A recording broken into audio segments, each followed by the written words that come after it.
No princípio criou Deus o céu e a terra era sem forma e vazia, e havia trevas sobre a face do abismo, e o Espírito de Deus se movia sobre a face das águas, e disse Deus: haja luz, e houve luz, e viu Deus que era boa a luz, e fez Deus separação entre a luz e as trevas, e Deus chamou a luz dia, e as trevas chamou noite, e foi a tarde e a manhã, o dia primeiro.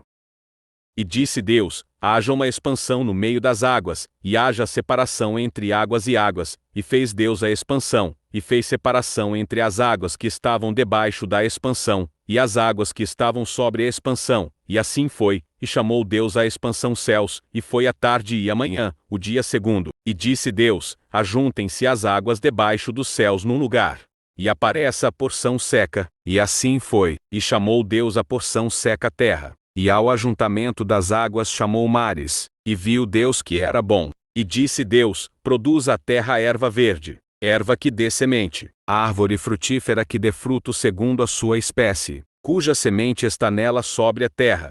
E assim foi. E a terra produziu erva dando semente conforme a sua espécie, e a árvore frutífera, cuja semente está nela conforme a sua espécie. E viu Deus que era bom, e foi a tarde e a manhã o dia terceiro.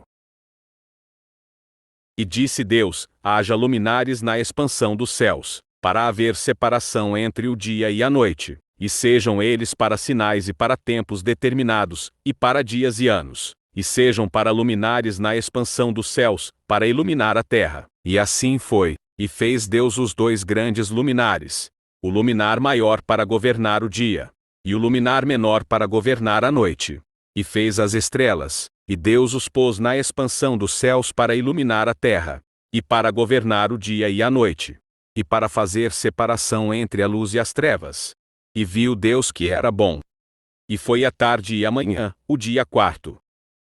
E disse Deus: produzam as águas abundantemente répteis de alma vivente, e voem as aves sobre a face da expansão dos céus. E Deus criou as grandes baleias, e todo o réptil de alma vivente que as águas abundantemente produziram conforme as suas espécies, e toda ave de asas conforme a sua espécie. E viu Deus que era bom, e Deus os abençoou, dizendo: frutificai e multiplicai vós, e enchei as águas nos mares, e as aves se multipliquem na terra. E foi a tarde e a manhã, o dia quinto. E disse Deus: produza a terra uma vivente conforme a sua espécie, gado, e répteis e feras da terra conforme a sua espécie. E assim foi, e fez Deus as feras da terra conforme a sua espécie, e o gado conforme a sua espécie, e todo o réptil da terra conforme a sua espécie. E viu Deus que era bom. E disse Deus: façamos o homem à nossa imagem, conforme a nossa semelhança, e domine sobre os peixes do mar, e sobre as aves dos céus, e sobre o gado, e sobre toda a terra, e sobre todo o réptil que se move sobre a terra. E criou Deus o homem à sua imagem, a imagem de Deus o criou, homem e mulher os criou. E Deus os abençoou e lhes disse: frutificai, e multiplicai vós, e enchei a terra, e sujeitai-a. E viu Deus tudo quanto tinha feito, e eis que era bom, e foi a tarde e a manhã, o dia sexto. Assim, os céus, e a terra, e todo o seu exército foram acabados, e havendo Deus acabado no dia sétimo a sua obra, que tinha feito, descansou no sétimo dia, e abençoou Deus o sétimo dia, e o santificou, porque nele descansou de toda a sua obra.